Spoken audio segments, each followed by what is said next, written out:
Oke, halo semuanya. Kita bertemu lagi di mata kuliah Komunikasi Lintas Budaya. Hari ini kita akan membahas mengenai pengaruh budaya pada konteks ruang lingkup bisnis.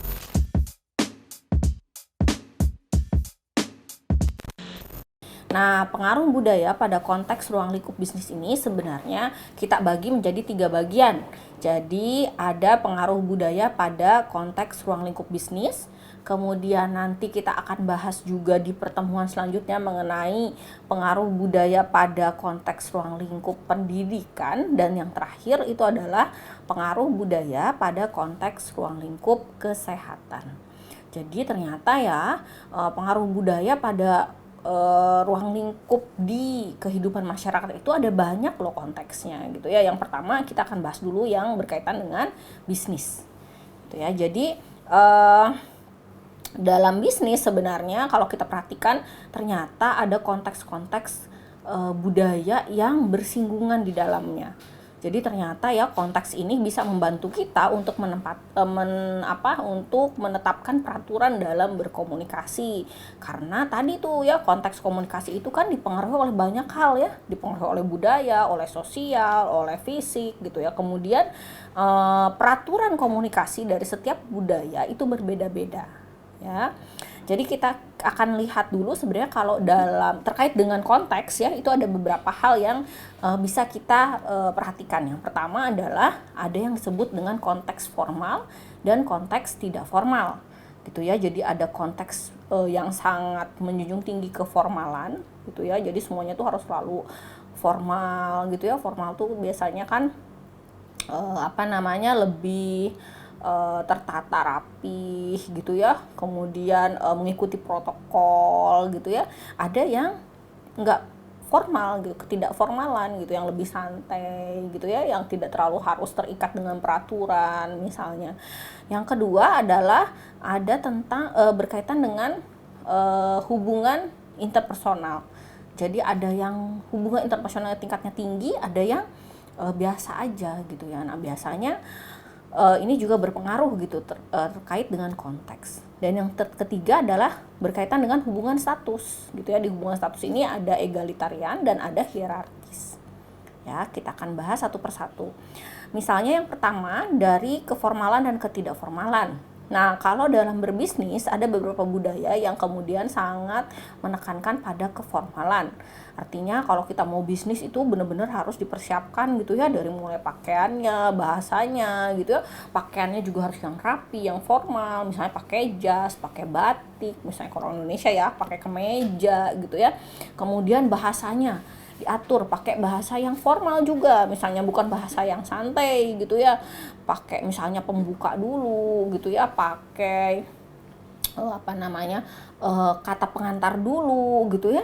Nah tapi ada juga beberapa budaya yang saat melakukan bisnis itu sifatnya lebih santai, misalnya nggak harus selalu pakai jas gitu ya, nggak selalu harus bahasanya formal gitu ya. Kemudian misalnya ada protokolnya gitu, aturannya, misalnya ada rundown acaranya gitu, nggak harus gitu ya. Bisnis jalan, tetap jalan, inti poinnya dapet, tapi nggak harus selalu formal. Nah ada juga misalnya yang berpengaruh kepada komunikasi interpersonalnya. Misalnya ada beberapa bisnis yang saat dijalankan itu mengutamakan kepada kemampuan interpersonal. Itu ya, misalnya bisnis ke orang-orang yang kita kenal dulu, yang terdekat, keluarga gitu. Biasanya memiliki perlakuan yang berbeda. Atau ada juga yang nggak ngaruh gitu interpersonal, bisnis ya bisnis. Nah biasanya nih kalau di Indonesia ya itu interpersonalnya biasanya sangat tinggi. Contohnya coba kalau misalnya teman kalian deh ada yang berbisnis. Nah biasanya belum kita udah apa? Udah minta diskon duluan gitu ya. Kita kan temen gitu, minta diskon gitu ya. Nah saya juga kadang-kadang suka lupa ya bilang kayak gitu. Padahal kita harus ingat sebenarnya kalau bisnis ya bisnis gitu ya. Nah, teman kita kan baru mulai, masa kita tega banget ya baru mulai udah minta diskon gitu ya. Nah, tapi karena memang budaya kita kan tingkat interpersonalnya tinggi ya. Jadi kadang-kadang penjualnya pun gitu ya, kalau mau mulai bisnis gitu ya, karena tahu itu ke teman ya udah dikasih murah dulu gitu, diskon dulu gitu ya, misalnya seperti itu. Nggak ada yang salah sih sebenarnya, karena kita di sini belajarnya tentang bagaimana sih dalam tiap budaya itu konteks bisnis itu bisa berbeda-beda. Jadi kita bukan sedang bicara apakah budaya ini lebih baik dengan yang lain, atau misalnya budaya ini salah atau yang ini benar ya. Kemudian yang terakhir adalah di hubungan status. Nah, di sini ada yang sebut egalitarian, ada yang hierarkis. Biasanya negara-negara dengan budaya yang egalitarian itu sifatnya sangat tidak formal, lebih santai. Ya, makanya dia tidak terlalu menekankan kepada misalnya jabatan, kekuasaan, kemudian misalnya tadi tuh pakaian, bahasa gitu ya. Bisa jadi misalnya kita sering misalnya melihat bagaimana presiden di suatu negara dominan gitu ya, di negara-negara Eropa misalnya gitu ya, itu bisa misalnya lagi jogging santai, pakai training gitu ya, celana pendek gitu ya. Beda dengan misalnya di negara kita, mungkin kita jarang sekali misalnya melihat gambaran pemimpin yang diekspos gitu ya, yang terekspos misalnya yang sedang tidak dalam kondisi formal. Bahkan misalnya kalau kita lihat mungkin ya, Presiden Jokowi sekarang udah agak-agak gaul lah ceritanya gitu ya kalau berpakaian, tapi tetap aja masih dalam batas-batas yang menurut kita tuh wajar untuk seorang pemimpin negara gitu ya, formal gitu lah hitungannya gitu ya, semi formal, nggak terlalu santai gitu ya. Tapi negara-negara dengan hubungan status yang hierarkis, nah itu tadi gitu, balik lagi dalam bisnis itu sangat mengutamakan misalnya tadi tuh status jabatan gitu ya, ini penting nggak nih misalnya. Makanya kita suka misalnya senang kalau misalnya kenal sama orang yang misalnya jabatannya udah tinggi gitu ya, karena misalnya bisa menjamin tadi tuh misalnya kemudahan bisnis, misalnya kelancaran bisnis misalnya kayak gitu ya. Itu yang egalitarian, yang hierarkis.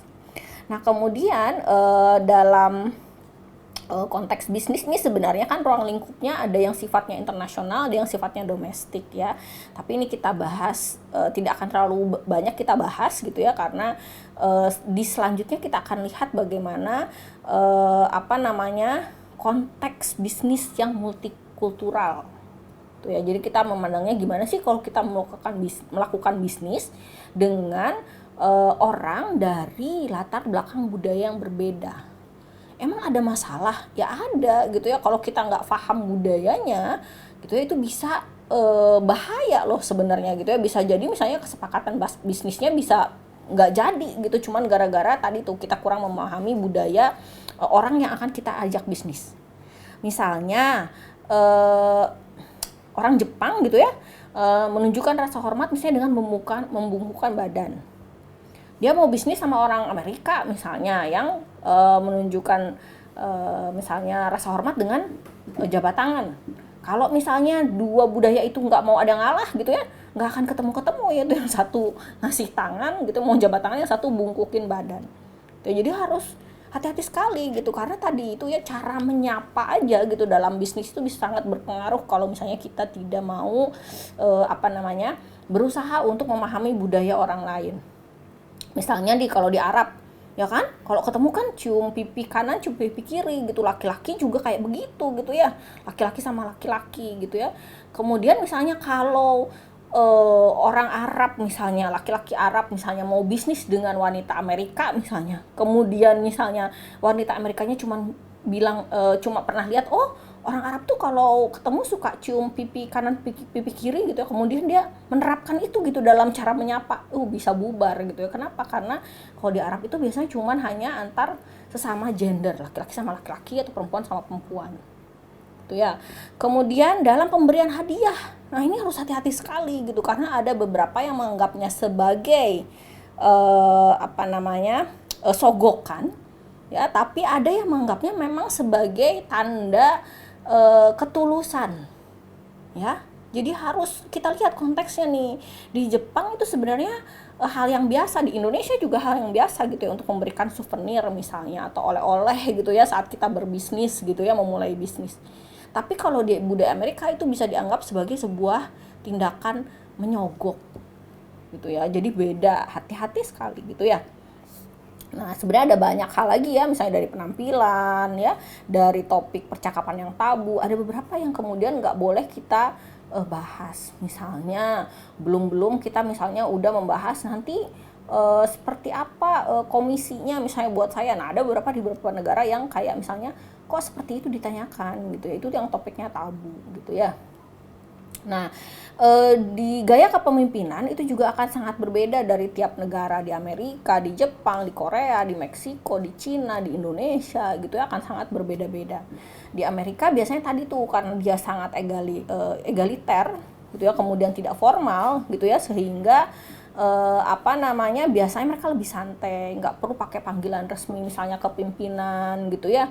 Tapi kalau di negara-negara yang sangat hierarkis misalnya kayak di Jepang itu dia butuh sekali yang namanya penghormatan terhadap jabatan itu ya, bahkan ada panggilannya di depan kayak kita misalnya ya, Pak Presiden misalnya, Bu Dekan gitu ya, Pak Rektor misalnya, itu pakai jabatan di depannya ya. Nah, kemudian yang terakhir gitu ya, saat kita melakukan bisnis, kita harus melakukan yang namanya manajemen konflik antar budaya. Artinya kita harus berusaha untuk mengakomodasi gitu ya budaya lain saat kita melakukan bisnis ya. Jadi kita harus lihat dulu nih gitu ya, mengidentifikasi sehingga nanti tidak terjadi yang namanya konflik gitu ya antar budaya. Misalnya kita harus berpikiran terbuka gitu ya, kemudian kita harus mengidentifikasi isu apa yang kemudian bisa menjadikan masalah. Misalnya kalau kita mau bisnis sama orang Amerika nih, gak usah deh gitu sambil bawa-bawa apa gitu ya, kesannya kayak mau nyogok gitu, karena kita paham nih, oh orang Amerika gak suka yang kayak gitu ya. Jadi kita mengidentifikasi. Oke, yang terakhir ya, dalam berpartisipasi dalam negosiasi bisnis antar budaya ini ada beberapa hal. Misalnya kita harus menekankan kepada kesabaran ya. Kemudian bahasa yang dinyatakan itu misalnya harus langsung atau enggak langsung nih, karena beda-beda gitu ya. Ada budaya-budaya yang memangnya saat bisnis tuh harus langsung bahasanya, straight to the point misalnya ya, nggak muter-muter gitu. Tapi ada yang misalnya harus benar-benar diawali dulu dengan pembukaan, ada prakata dulu gitu ya, seperti itu ya. Ada juga yang memang misalnya bisnisnya suka dalam bentuk yang sangat formal gitu ya. Ada yang bisa santai gitu. Nah, itu juga harus dipikirkan. Oke, itu sih mungkin ya untuk materi kita mengenai pengaruh budaya pada konteks ruang lingkup bisnis. Kita lanjutkan di materi selanjutnya, yaitu tentang pengaruh budaya pada konteks ruang lingkup pendidikan. Oke, sampai jumpa lagi semuanya. Terima kasih.